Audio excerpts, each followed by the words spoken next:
muertes a nivel mundial. Así que su impacto en pública sigue siendo significativo debido a tanto factores climáticos, sociales y a la limitada cobertura del diagnóstico y tratamiento oportuno. Bueno, este informe va a abordar de manera integral la fisiopatología clínica y el diagnóstico, tratamiento y las estrategias de prevención, ya sea con el fin de fortalecer el conocimiento de la enfoque del análisis clínico. Tenemos los objetivos, ¿no? Detectar la presencia de Plasmodium, diferenciar las especies de Plasmodium, ¿no? Cuantificar la carga positiva, por ejemplo, los números de parásitos de sangre, y identificar la clínica, como por ejemplo los signos de la malaria grave. Siguiente.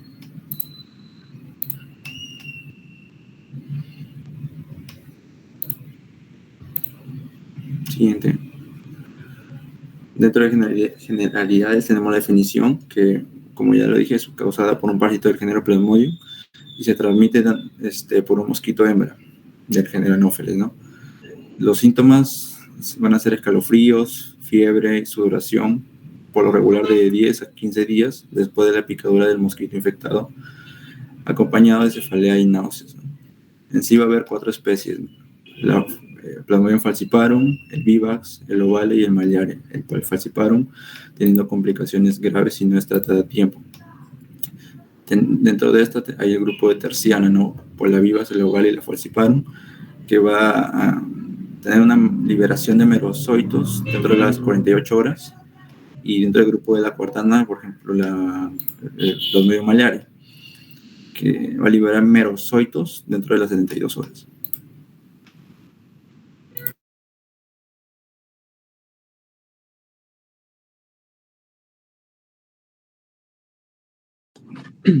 Ya, bueno, ahora vamos a hablar sobre lo que viene a ser el ciclo de vida. Esta se va a dividir en 2 partes: la reproducción sexual y la reproducción asexual. La reproducción sexual ya viene dada por el vector, y la reproducción asexual es ya dentro en el humano. Esta a su vez se va a dividir lo que viene a ser hepática y eritrocitaria. En lo que viene a ser la parte hepática, también denominada extraeritrocitaria, y la parte eritrocitaria, intraeritrocitaria. ¿Cómo se va a iniciar? Bueno, vamos a presentar lo que viene a ser el Anopheles, específicamente el vector hembra. Va a picar a lo que viene a ser una persona infectada. ¿Y qué vamos a encontrar en un paciente infectado? Vamos a encontrar lo que vienen a ser los gametocitos. Estos dentro del vector, pero antes de ello hay que recordar que estos gametocitos se van a subdividir en 2 tipos: los femeninos y los masculinos. En los masculinos, también llamados lo que son los microgametocitos, y los femeninos, los macrogametocitos. Estos se van a fusionar, o sea, se van a fecundar y van a crear lo que viene a ser el cigoto. Este cigoto, a nivel intestinal, va a generar lo que viene a ser el oquineto, que viene a ser el estado móvil del vector. Este se va a tener que dirigir a lo que viene a ser el estómago, y se va a enquistar. Ahí a formar lo que viene a ser el oquiste, que el oquiste va a contener dentro lo que viene a ser los esporozoitos. Estos esporozoitos, bueno, el oquiste al romperse van a liberar lo que tiene dentro, que vienen a ser los esporozoitos. ¿Y a dónde lo libera? Esto lo van a liberar lo que viene a ser el celoma, o sea, en la cavidad celómica, y gracias a la endolinfa, estos se van a dirigir a la glándula salival. Hasta ahí sería lo que viene a ser el final de la reproducción sexual. Ahora, ¿cómo se iniciaría la reproducción asexual? La reproducción sexual se iniciaría cuando el vector va a picar a un humano no infectado. Vamos a reconocer a los esporozoitos como la forma infectante del ser humano. Este va a llegar a lo que viene, va a circular hasta llegar a lo que viene a ser la parte del hepatocito, que viene a ser la parte en el hígado, ¿no? Ahí va a ocurrir lo que viene a ser un trofismo en las células hepáticas, que se rompen por fisión binaria, y lo que van a hacer es formar lo que viene a ser el esquizonte. Este esquizonte es denominado esquizonte hepático o tisular, que va a contener a los merozoitos. Pero ese esquizonte va a tener 2 rutas. Una ruta en la cual el esquizonte va a tener una fase de latencia, es una fase de reposo, que lo van a denominar ignozoitos. Estos ignozoitos son característicos de ciertas especies.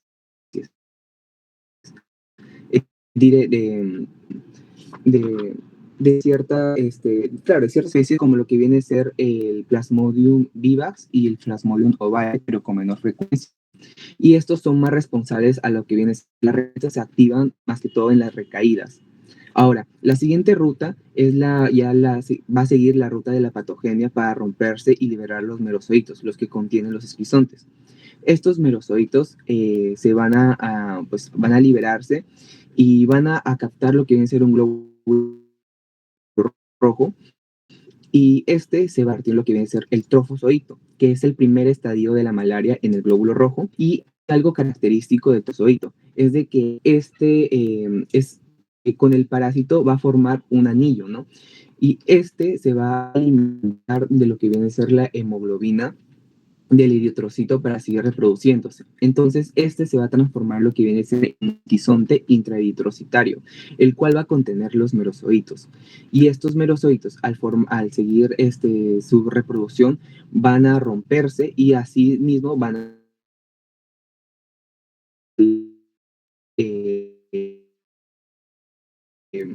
captando más glóbulos. Ese ciclo va a una clínica que al romperse los glóbulos rojos van a generar una hemólisis intravascular, y la clínica vendría a ser lo que es una fiebre, palidez, una anemia y una ictericia.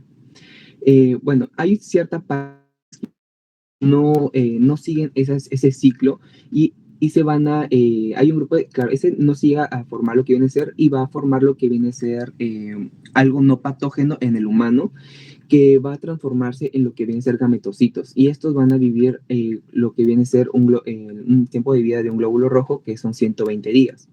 Para recapitular, entonces vamos a decir que el inicio va a ser el ciclo sexual o esporogónico, que tiene una duración de 14 a 20 días.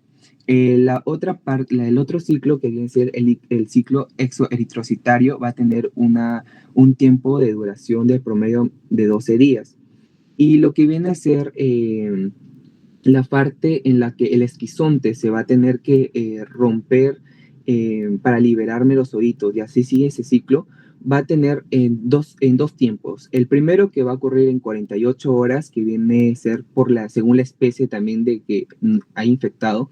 Por ejemplo, el de 48 horas va a estar dado por las especies del Plasmodium vivax, el Falciparum y el Ovale. En cambio, el de 72 horas viene a ser por la especie de lo que viene a ser el Malariae. Y hasta ahí sería lo que viene a ser el ciclo de vida. Siguiente. Ahora, hablando hablando sobre ya el periodo de incubación, ¿qué viene a ser? El periodo de incubación es el tiempo que transcurre desde la picadura del mosquito infectado hasta la aparición de los síntomas de la enfermedad. En el caso de la malaria, dura de 10 a 28 días según la especie del plasmodium, como ya les había mencionado.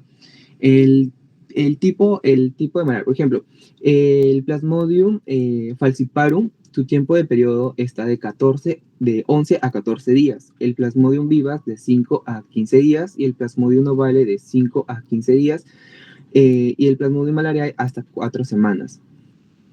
Hay que recordar que estos dos de en medio, que es el vivax y el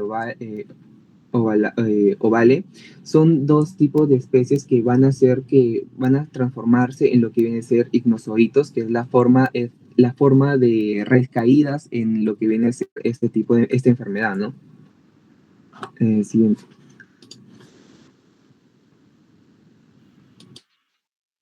Ya, en cuanto al diagnóstico clínico, pues vamos a ver que lo primero y lo más importante es considerar si el paciente ha viajado o vive en zonas endémicas, ya que esto nos va a ayudar a aumentar la sospecha del diagnóstico de si es malaria o no. El síntoma principal es la fiebre, que viene precedida de escalofríos intensos y seguida de sudoración profusa. Entonces podríamos decir o sintetizarlo en un ciclo, que es escalofríos intensos, que se podría considerar la fase fría, la fiebre alta, que es la fase caliente, y la sudoración profusa, que es la fase de resolución, que nos indicaría que la fiebre ha descendido.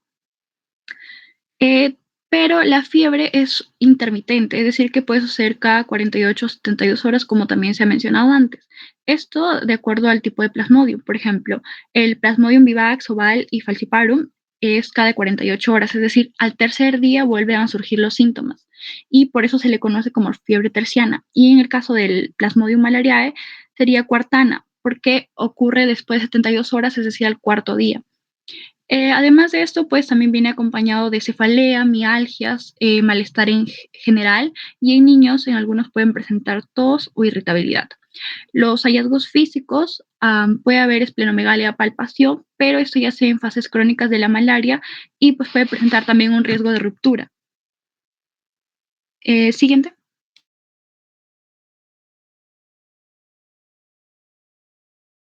Ya, las formas clínicas que tenemos son pues la malaria no complicada y la grave, que es la complicada.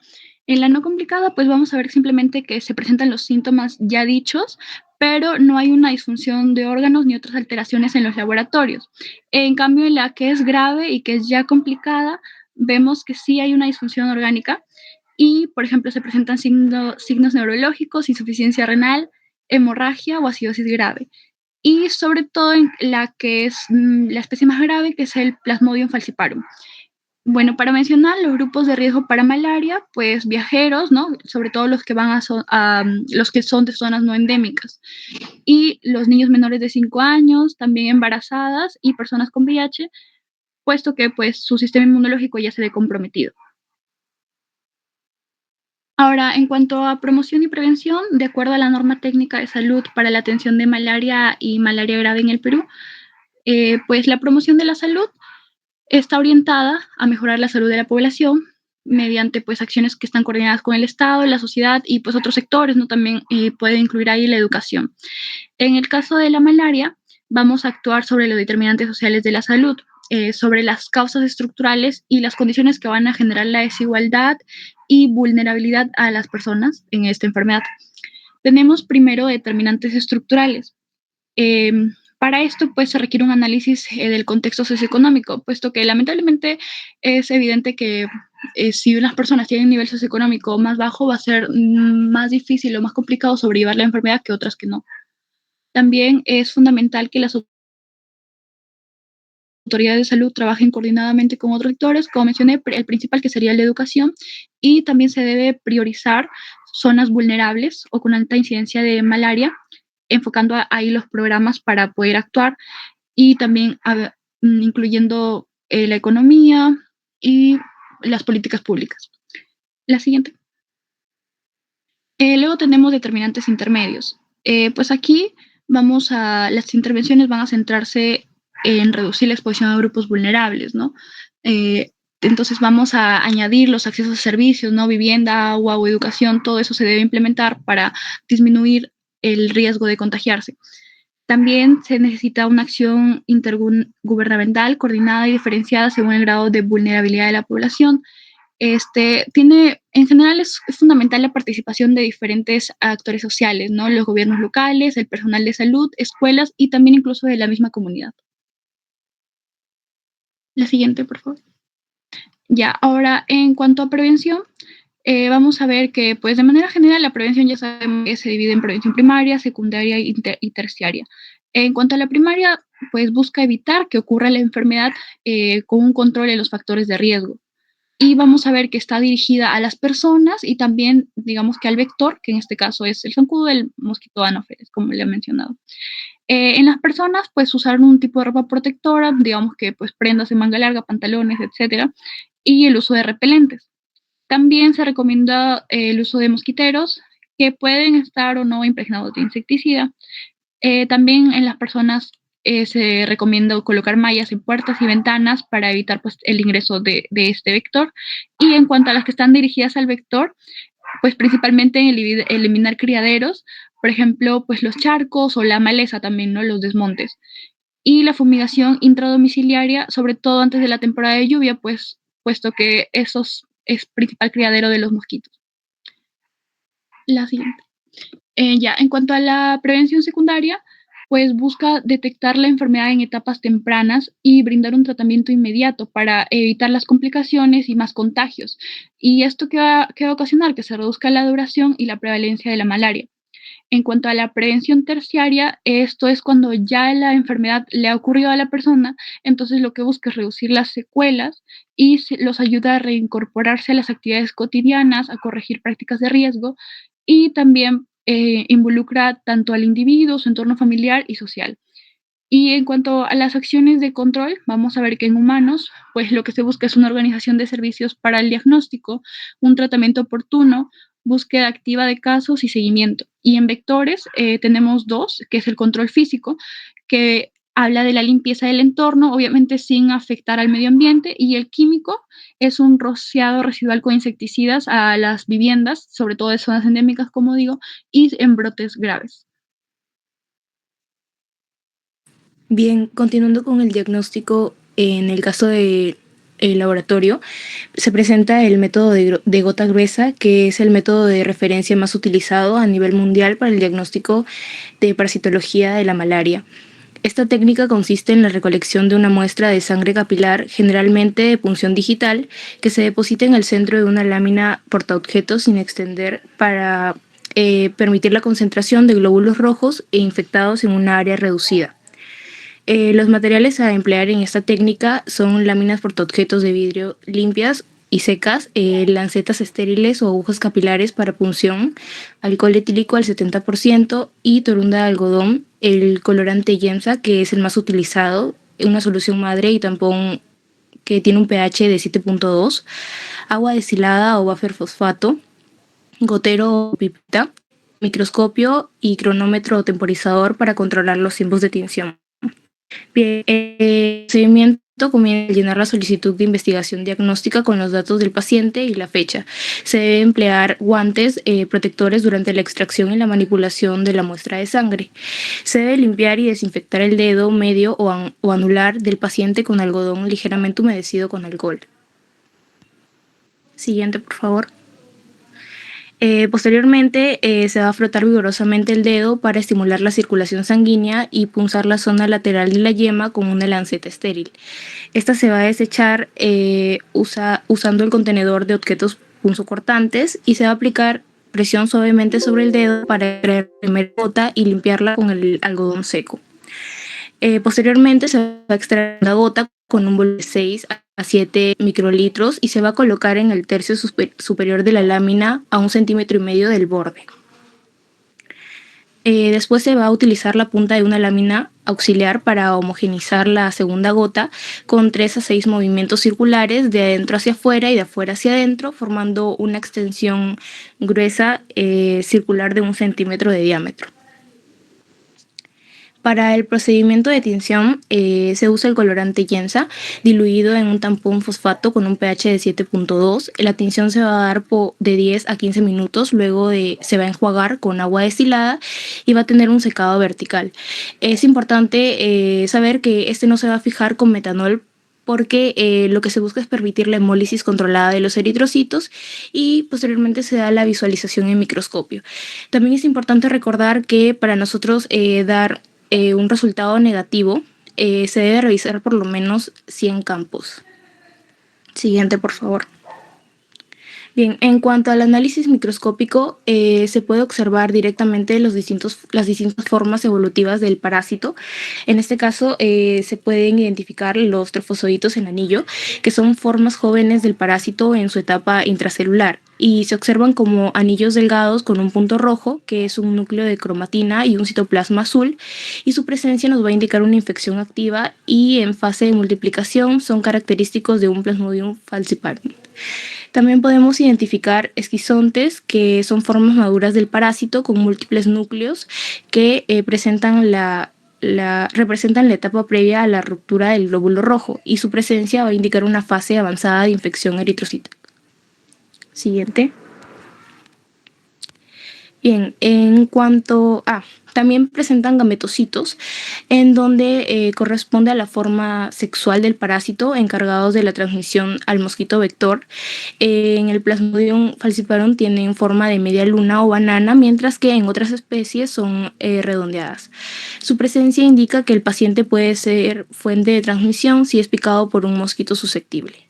Y también se puede identificar el pigmento malárico o hemozoína, que es un subproducto cristalino de la digestión de hemoglobina por parte del parásito y se observa como gránulos oscuros en el citoplasma del parásito o libre en los fagocitos.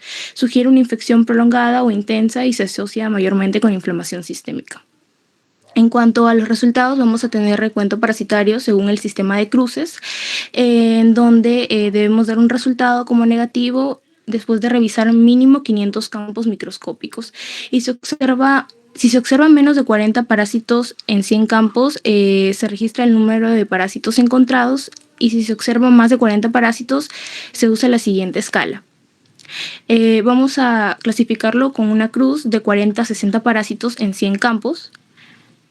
También con una cruz, un parásito por campo en 100 campos, con 2 cruces de 2 a 20 parásitos por campo en 100 campos, 3 cruces de 21 a 200 parásitos por campo en 100 campos y 4 cruces más de 200 parásitos por campo en 100 campos. Siguiente, por favor. Bien, también tenemos el cálculo del número de parásitos por microlitro. En el caso 1, si después de contar 200 leucocitos, 10 o más parásitos han sido identificados y contados. En el caso 2, si después de contar 200 leucocitos, menos de 10 parásitos han sido identificados y contados, se debe continuar el recuento de leucocitos hasta llegar a 500. Y en el caso 3, en caso de parasitemia alta, realizar el recuento en función del número de parásitos y registrarlo registrando su cuenta hasta 500 parásitos. En cualquiera de los casos, se reemplazan los valores de parásitos identificados y leucocitos usando esta fórmula, que es el número de parásitos por 6.000 sobre el número de leucocitos, que va a ser igual a el número de parásitos por microlitro. En cuanto a las ventajas de gota gruesa, es que es altamente sensible al diagnóstico en parasitemias tan bajas como de 5 a 10 parásitos por microlitro. Es el método de elección en zonas endémicas y en entornos con recursos limitados y permite observar la disminución progresiva de parasitemia. Es útil para el seguimiento terapéutico y es un indicador de respuesta al tratamiento de Plasmodium falciparum o Vivax. En cuanto a las desventajas, no se identifica con precisión la especie, altamente dependiente del microscopio, y es un procedimiento lento que exige revisar muchos campos antes de declarar un caso como negativo. Y también la presencia de errores técnicos que afectan la sensibilidad y especificidad del diagnóstico. En cuanto a los errores, se puede presentar un error en el secado inadecuado, como hemólisis o distorsión, una tinción deficiente, una lectura insuficiente o una interpretación errónea, así también como observación en áreas no representativas de la gota. Siguiente, por favor. Bien, para hablar de frotis de sangre periférica, vamos a recordar, como mencionó mi compañera, que esto en frotis va a ser una herramienta auxiliar a lo que antes habrá sido la gota gruesa. Es decir, vamos a utilizar el frotis de sangre sanguínea cuando haya fallado el diagnóstico de la especie en gota gruesa o cuando el procedimiento no se dio adecuadamente. Y como ya mencionó, los procedimientos van a ser los mismos. Vamos a colocar una gota de sangre donde vamos a ubicar la gota de sangre, vamos a desechar la primera gota y vamos a tomar las 2 gotas siguientes, una para gota gruesa y otra para frotis. Vamos a tomar una lámina portaobjetos, lo vamos a ubicar perpendicularmente en un ángulo de 45 grados y vamos a esperar hasta que la gota de sangre se esparza durante todo el borde lateral de la lámina portaobjetos que se encuentra por encima. Una vez así, vamos a presionar con presión y firmeza y vamos a esparcir hacia el lado contralateral. Y vamos a utilizar, como mencionó, la tinción Yensa, pero antes vamos a tener que fijar como metanol, que es un procedimiento corto de 3 a 10 segundos, y posteriormente vamos a aplicar la tinción o el colorante Yensa. Y esto va a durar de 10 a 15 minutos, dependiendo entre ese lazo de tiempo. Y posteriormente vamos a ver si hay exceso de colorante, proceder a retirarlo con agua destilada. Y para que la calidad óptima de un frotis se da, es los parámetros que se encuentran a la derecha, que va a ser un frotis mayor de 3 centímetros. Vamos a ubicar las 3 partes del extendido, donde va a ser la cabeza, cuerpo y cola. La identificación, que es más para que va al entorno del paciente. Y la ubicación, que se refiere al extendido. Bien, y para determinar el frotis, como mencioné, esto va a ser para identificar la especie, ya que este es más sensible a comparación de la gota gruesa, que no se determina muy bien si estamos frente a cuál de las 4 especies del plasmodium. Ahora, en los trofozoitos, en su ciclo asexual, vamos a ver los trofozoitos jóvenes. Como vemos en las 3 imágenes de la derecha, ambos complementan con una forma anillada. Especialmente vamos en orden con el plasmodium viridum, que vamos a ver un punto basófilo. Esto va a determinarse por lo que se llama cromatina. En definición simple, la cromatina no es más que la parte del cromosoma que tiene el plasmodium, que va a estar compuesto de ADN y algunas proteínas. Entonces, el puntado basófilo que vemos ahí va a ser la cromatina. Y la complemento que da forma característica de anillo va a ser el citoplasma. En esta manera no es tan distinguible en este ciclo o en este fosfoito. No va a ser tan distinto plasma, a manera que avanza su ciclo, sí va a comenzarse a tener características que permitan diferenciar de una especie a otra. A comparación del falciparum, que también tiene, pero la bibliografía menciona que ya no tiene una cromatina, sino va a tener mínimamente 2. Y a comparación del Ovalaria y Malariae, que no es tan específico las características, pero sí vamos a ver cómo la cromatina es más grande en comparación de los 2 ejemplos anteriores, y su citoplasma, como se pueden ver, va a tener una forma más compactada, como si estuviera más condensado. Ahora, con la morfología del plasmodium vamos a ver que aquí también se menciona trofozoitos, pero estos son los trofozoitos maduros o adultos. En las 2 especies que faltan, es decir, no tenemos el Ovalae y el Malariae, sus características no son tan específicas para determinar una distinción, sino que vamos a tener que recurrir a otros ciclos más adelantados para poder determinar en qué especie estamos. Pero en el ejemplo que tenemos en las imágenes vamos a ver el plasmodium falciparum. ¿Cómo lo determinamos? La misma forma que va a tener el anillo, solo que esta vez el citoplasma va a estar más condensado y más homogéneo. Y además va a tener las hendiduras de Maurer, que son esos pequeños puntos al dentro del eritrocito, que va a determinar también si estamos frente a un trofozoito del género falciparum. A comparación del vivax, que va a tener la forma ameboide. ¿Y por qué es ameboide? Porque está distribuido o esparramado durante todo su citoplasma. Aún se puede apreciar mínimamente lo que es la cromatina, y además vamos a ver lo que son las granulaciones de Schuffner, que van a ser característicos no solo de vivax, sino también de la especie Ovalae. Ahora, con los esquizontes va a ser de la misma manera, que nos va a permitir determinar. Estas características van a variar de frente a qué especie estemos, pero las más características son las vivax y Malariae. Estos esquizontes, como se mencionó en el ciclo sexual, no son más que las aglomeraciones de merozoitos, y los merozoitos expresados van a ser esos punteados basófilos. Entonces, una de las características para diferenciar si estamos frente a este estadio o este ciclo va a ser los merozoitos. El número se puede apreciar a simple vista, pero la bibliografía menciona de que la especie vivax va a tener un número aumentado de merozoitos. Si podemos comparar el vivax con el Malariae, vamos a ver que hay más puntado basófilo en el lado izquierdo que en el derecho. Entonces, en orden sería que los merozoitos en vivax son mayores a los Malariae, y de secuencia le sigue también el falciparum y menor cantidad el Ovalae.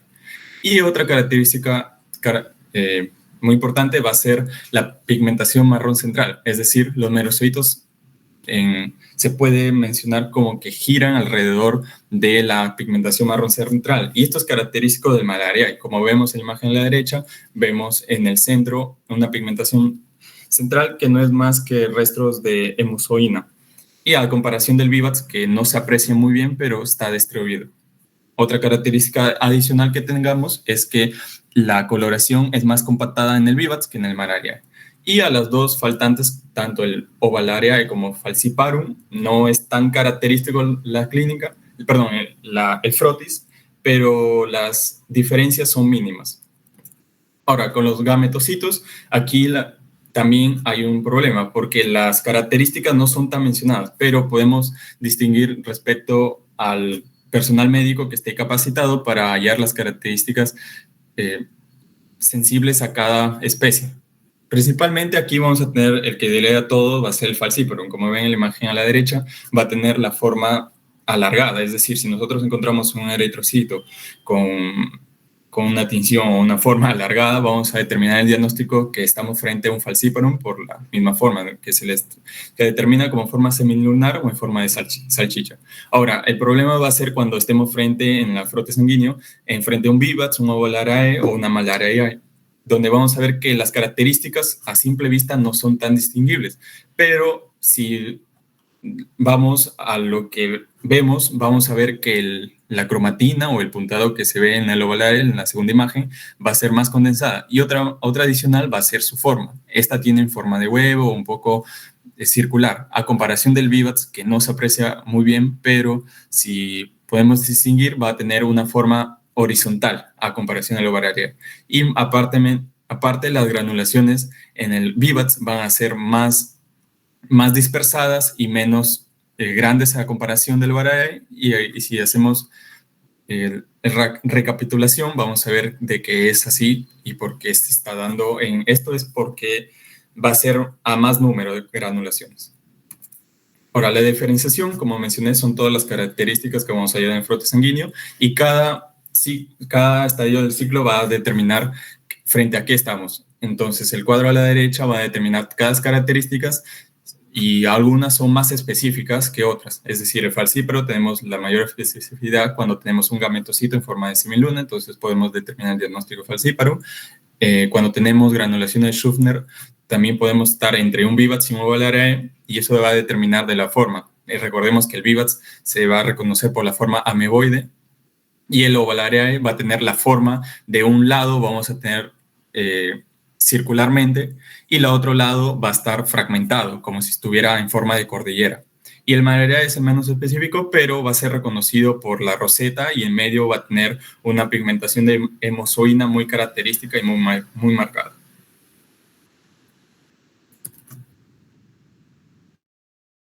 Tratamiento. Siguiente.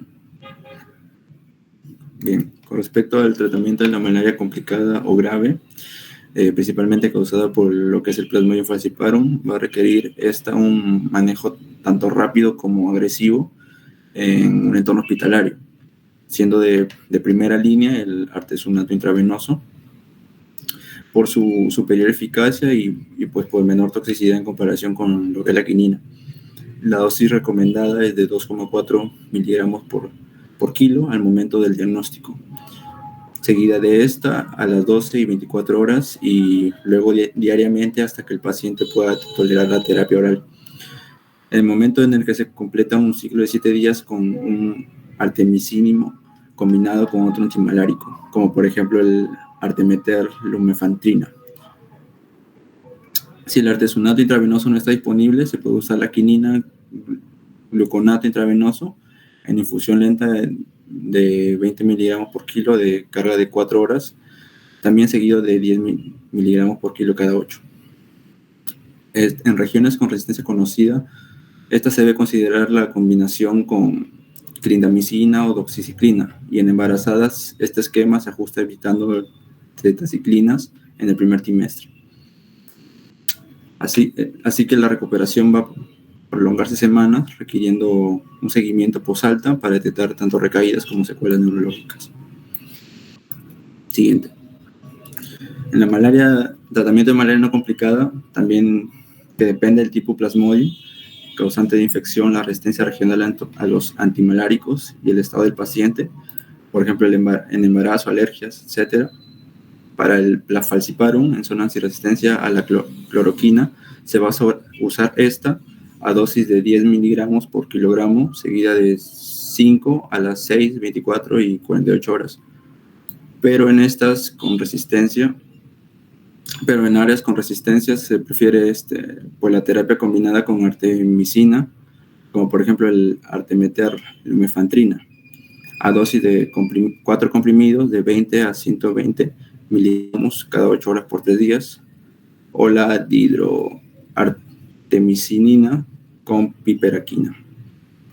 En infecciones de Vivax, ovale o maliare que sean sensibles a la cloroquina, se va a administrar esta en el mismo esquema, seguida de primaquina de 0,25 a 0,5 miligramos por kilo por día por a lo mucho 14 días, para así eliminar lo que es hipnozoitos y prevenir recaídas, excepto en deficientes de glucosa, 6-fosfato, deshidrogenasa o embarazadas. Ya este tratamiento siempre se debe monitorear la respuesta clínica, efectos adversos como por ejemplo la hemólisis con primaquina o arritmias con mefloquina, y confirmar la cura parasitológica. En embarazadas se evita la primaquina y en niños se ajusta la dosis por peso. Para el soporte sintomático se utilizan mayormente los antipiréticos y la hidratación, y la prevención de picaduras son complementos esenciales. A su elección final, esto se debe guiar por protocolos locales y las pruebas de sensibilidad.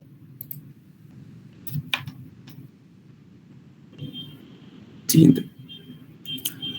El monitoreo laboratorial en caso de malaria grave será gota gruesa cada 12 horas hasta su negativización, seguido de glicemia antes de iniciar tratamiento al terminar la dosis de carga y luego cada 8 horas hasta que tolere la vía oral, seguidamente cada 24 horas hasta su alta. Microhematocrito de inicio al término de la dosis de carga y luego cada 8 horas hasta que tolere la vía oral, seguidamente cada 24 horas hasta su alta. Hemograma y recuento de plaquetas al ingreso y según evolución, dosaje de creatinina al ingreso en caso de oliguria cada 24 horas, bilirrubina total y fraccionada al ingreso y según evolución clínica.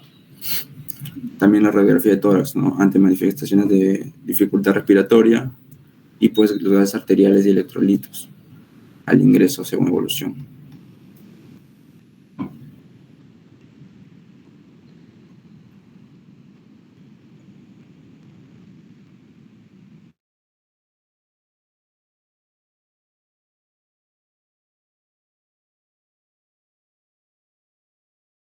A continuación se presentará un repetido video.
¿Me pueden decir si se puede escuchar?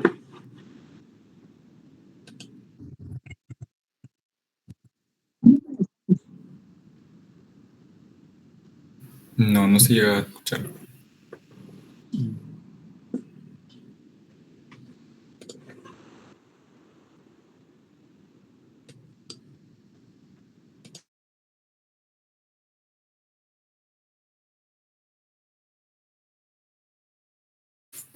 ¿Sí pudieron ver todos el video, chicos?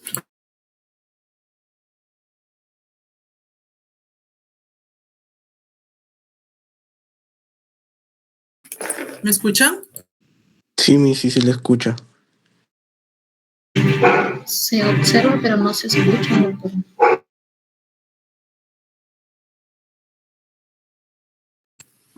Sí, no pensé que era por el problema de mi internet. ¿Terminaron la exposición, chicos? Todavía, doctor, ahorita voy a compartir el video.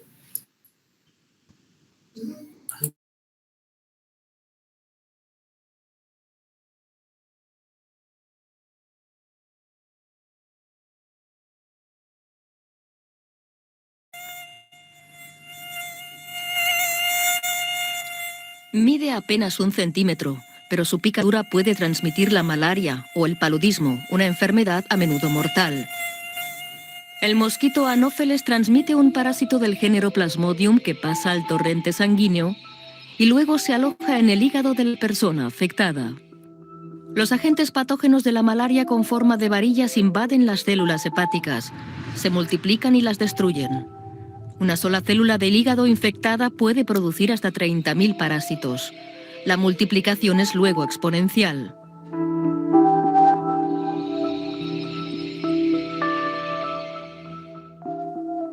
Hasta la fecha se conocen 5 diferentes tipos de agentes patógenos. El más peligroso es el de la malaria producida por el agente Plasmodium falciparum. La enfermedad bloquea el suministro de oxígeno y nutrientes. Compromete también al sistema nervioso central. En niños pequeños puede derivar en un coma mortal. Y aunque la morbilidad se ha reducido de manera significativa en los últimos tiempos, la malaria sigue siendo una de las causas principales por las que mueren los bebés. Más de 300.000 niños fallecieron de esta enfermedad el año pasado. Cada 2 minutos muere un niño por malaria.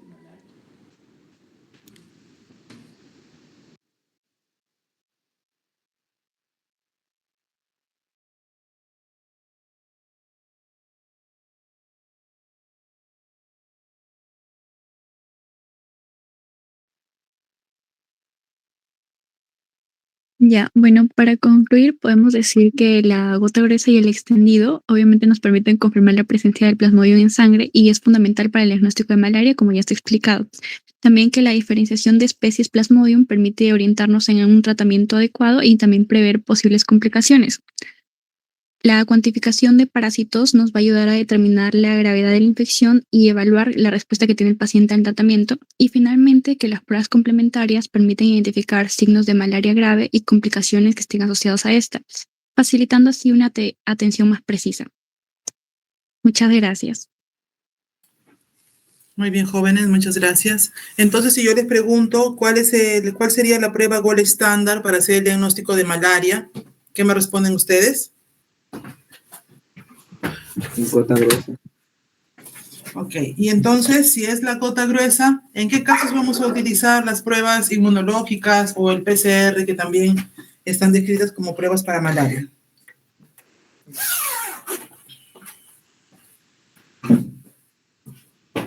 Porque no solamente con la gota gruesa se diagnostica, ¿no es cierto? Sino que también hay inmunoensayos, pruebas rápidas, ¿no es cierto? Y también pruebas moleculares como PCR. ¿Para qué han sido creadas estas pruebas si solamente vamos a hacer el diagnóstico con la gota gruesa? ¿Alguna idea?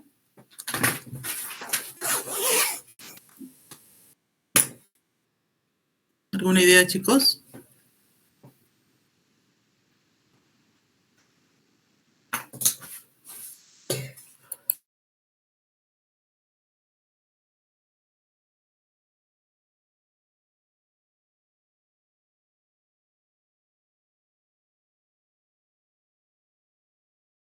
¿Han leído sobre esas pruebas para diagnóstico de malaria?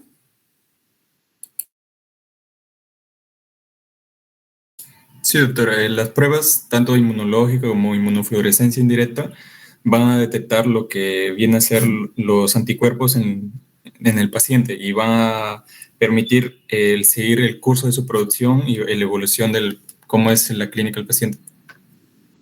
Ok, el seguimiento laboratorial también se hace midiendo la parasitemia, igualmente utilizando la gota gruesa o con el frotis de lámina periférica. Pero ¿qué pasa? ¿Para qué se han creado estas pruebas?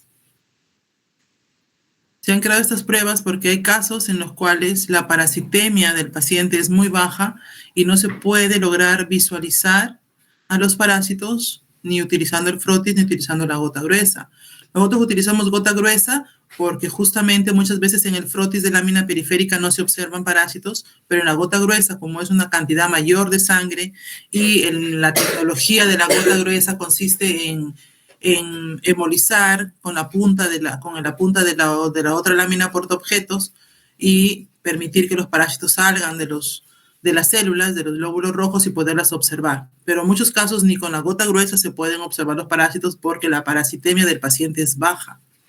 Y si nosotros tenemos un paciente que tiene de antecedente epidemiológico, de haber viajado a una zona endémica de malaria y de tener la sintomatología, la clínica, entonces para ahí recurrimos a las otras pruebas. Hay pruebas inmunológicas como las pruebas rápidas, ¿no? Que no necesitan mayor equipamiento. Y en algunos casos sí, pruebas complejas como pruebas moleculares, donde se detecta, donde se estudia a los ácidos nucleicos del parásito, del Plasmodium. Y se utiliza la técnica de reacción en cadena de la polimerasa para poder amplificar esas copias de ADN que pueden estar presentes en el paciente, en la sangre del paciente. O sea, en esos casos se utilizan las otras pruebas. Pero si ya nosotros estamos haciendo el diagnóstico con la gota gruesa, las otras pruebas ya no serían necesarias. Lo que sí se necesita es un personal capacitado para que pueda identificar la morfología del parásito, así como en las imágenes que ustedes han mostrado en sus diapositivas, ¿no? Incluso poder saber en qué estadio del parásito estamos observando. Entonces, si bien es cierto, la malaria no es una enfermedad muy frecuente aquí en Lambayeque, pero sí tenemos que sospecharla de aquellos pacientes que vengan de zonas endémicas. Por ejemplo, ¿de dónde?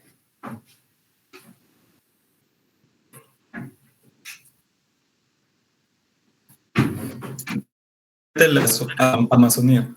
Loreto, Amazonas, San Martín, Junín. Es allí donde tenemos los mayores casos de malaria. Incluso, si ustedes revisan los boletines epidemiológicos, más o menos han hecho el último corte que se ha realizado es en la semana epidemiológica número 13, donde hasta la semana 13 de este año ya se han diagnosticado más de 7,000 casos nuevos de malaria, siendo un 80-81% ocasionadas por el Vivax, por el Plasmodium vivax, y un 18-19% ocasionadas por el Falciparum, justamente en estas zonas, ¿no? Loreto, Junín, Amazonas, San Martín, algunos casos también en Cusco, unos pocos menos en Ucayali, ¿no? Y luego en Lambayeque estamos en 0. Pero causa de mortalidad importante. Entonces, sí tenemos que tenerla en cuenta, sospecharla. De repente, no aquí casos oriundos, pero sí personas que tengan el antecedente epidemiológico de haber que procedan de una zona endémica. Otra cosa importante también que quiero que ustedes lean es la importancia que tiene, por ejemplo, en los estudios de laboratorio para poder diagnosticar malaria grave, ¿no? Y sí lo han mencionado. Por ejemplo, ¿qué pruebas de laboratorio tengo que solicitar yo a mi paciente con malaria para poder hacer el diagnóstico precoz de malaria grave, poder referir a mi paciente, ¿no? ¿Alguien sabe?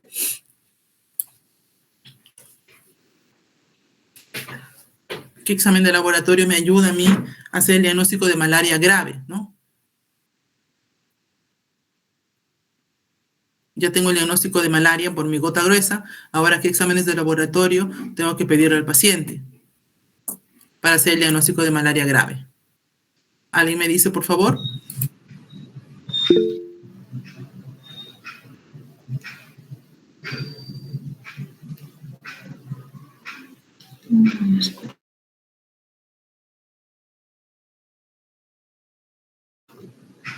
Doctora, ¿sería una hemoglobina?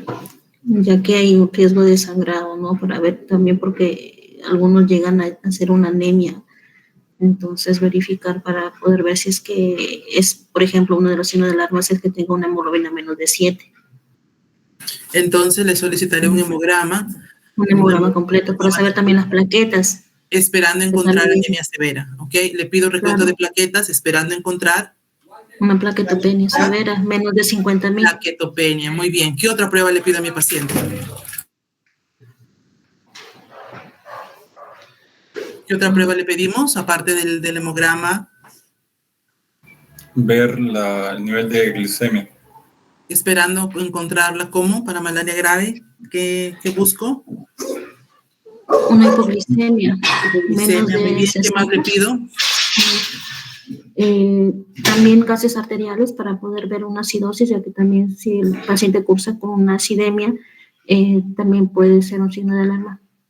Ok, también, muy bien. ¿Qué más? Bilirrubinas, ¿qué más? Complicaciones hepáticas pedimos el perfil hepático. Ok, y también la hiperparasitemia. Ok, eso está en la norma técnica, chicos. Incluso hay un cuadro, si no me equivoco, hay un cuadro casi al final de la norma técnica donde habla de los criterios laboratoriales y clínicos para malaria grave. Eso puede venir en el examen. Y también hay cómo hacemos el seguimiento laboratorial a los pacientes, ¿no? Muy bien. Por favor, todos levantando la mano que voy a tomar pantallazo para la asistencia. Todos levantando las manos, por favor. No se olviden de enviarme las diapositivas a mi correo y también compartirlas con todos sus compañeros de clase, porque son de las exposiciones que vienen las preguntas para el examen, chicos, no se olviden. En el caso de malaria, teniendo en cuenta la norma técnica del Ministerio de Salud. ¿Ok? Muy bien. Dime, hijo.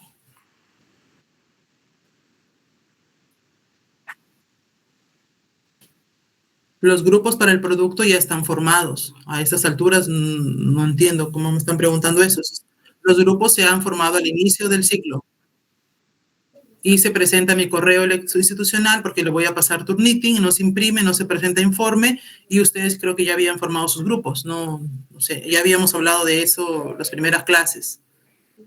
No sé cómo he quedado con ustedes, si de 1, de 2, de 3, de 4, pues ya estamos finalizando, no me pueden estar preguntando eso ahorita. Porque de esto ya hemos hablado en las primeras clases.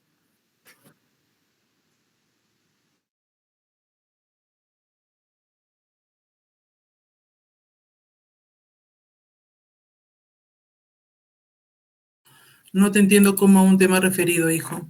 Si el tema ya está en el aula, desde antes que empiece el ciclo, el tema del producto acreditable ya está colgado en el aula. No puede ser que a estas alturas me estén preguntando por el tema. O sea, ni siquiera saben cuál es el tema del producto.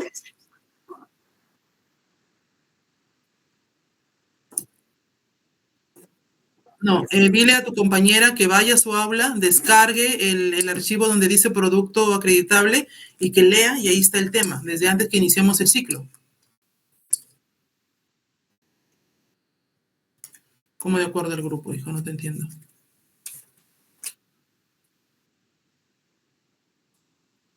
Sí, me lo tienen que pasar a mi correo porque lo voy a pasar Turnitin.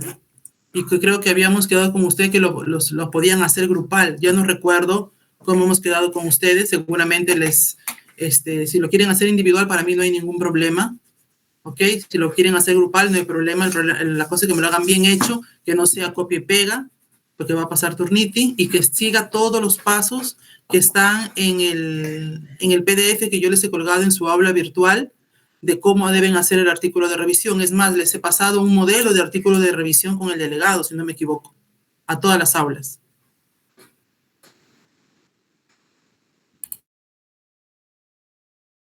Gracias, chicos. Buenas noches.